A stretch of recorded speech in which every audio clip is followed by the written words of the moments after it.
आई रे तोहनी दोनों यहाँ बैठ के कह रही थे कोची रे, तोहनी के तो बोल मोरिया उन्हें जाके देख, तो यहाँ बैठ के का घंटा हिलावी था। अरे बाप रे। तो बाबूजी हम मोरी गिने न गेल बा। मोरी गिने के मोरियो का गिना है रे?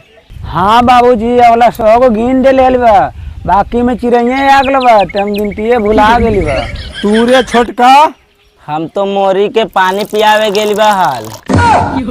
आई रे मोरियो पानी पिए है रे, तू हमरा बड़ा लूर सिखावे चले है। तोरा ना हुआ पता बाबूजी, तू रोज रोज कहा ना कि मोरियो सूखा है, हम सोच लियो कि मोरिया पियासल है तो हम पियावे चल गेली बा। लगई था ये दोनों बेटा के पैदा करे खुनी भगवान छुट्टी पहल।